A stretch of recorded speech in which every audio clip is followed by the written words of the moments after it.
Assalamu alaikum warahmatullahi wabarakatuh. 6 na benepisyo ng pagpapadala ng salawat sa propeta.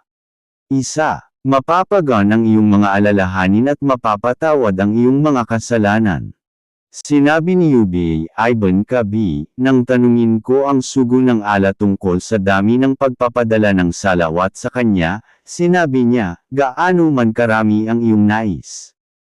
Nang tanungin ko kung maaari itong maging isang kapat ng aking mga panalangin, sinabi niya, kung nais mo, ngunit mas mabuti kung madagdagan mo pa.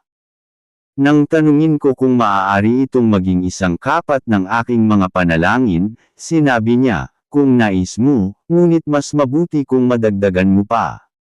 Sa huli, sinabi ko, gagawin ko ang lahat ng aking mga panalangin para sa iyo. Sinabi ng sugo ng Allah, kung gagawin mo iyon, mapapalaya ka sa lahat ng iyong mga alalahanin at mapapatawad ang lahat ng iyong mga kasalanan. Tirmidhi. 2.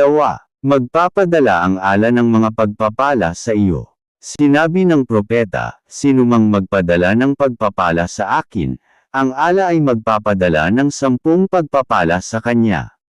Muslim. 3. Maglalapit sa iyo sa propeta sa kabilang buhay. Sinabi ng sugo ng Allah, ang pinakamalapit sa akin sa araw ng paghuhukom ay ang mga nagpadala ng pinakamaraming pagpapala sa akin.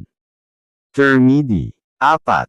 Tatanggapin at ibabalik ng propeta ang iyong mga pagbati. Sinabi ng sugo ng Allah, walang sinumang magpadala ng pagbati sa akin, ngunit ang Allah ay magbabalik sa akin ang aking kaluluwa upang ako ay makapagbalik ng kanyang salam. Abu Daud. 5. Mapapawi ang iyong mga kasalanan at tataas ang iyong antas. Sinabi ng sugo ng Allah, sinumang magpadala ng pagpapala sa akin ng 1 beses, ang Allah ay magpapawi ng 10 kasalanan sa kanya at magtataas sa kanya ng 10 antas. Nasaoy. 6. Makakatulong sa pagtanggap ng iyong mga panalangin. Sinabi ng propeta, kapag ang isa sa inyo ay nanalangin, simulan niya sa pagpuri sa Allah, pagkatapos ay magpadala ng pagpapala sa propeta, at pagkatapos ay humiling ng anumang nais niya. Tirmidhi. Here's the translation.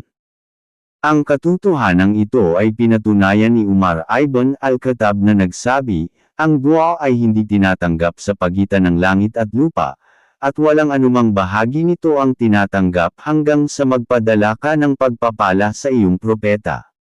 Tirmidhi. Ang kabutihan ng pagpapadala ng pagpapala sa propeta ay hindi lamang para sa kapakinabangan ng propeta.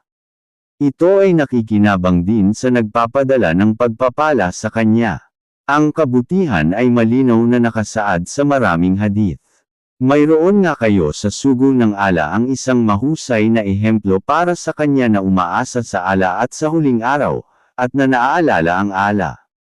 Quran 33:21. Allahumma salli ala Muhammad wa ala aali Muhammad kama sallaita ala Ibrahim wa ala aali Ibrahim innaka Hamidun Majid. Allahumma barik ala Muhammad wa ala aali Muhammad kama barakta ala Ibrahim wa ala aali Ibrahim innaka Hamidun Majid. Shukran Ben.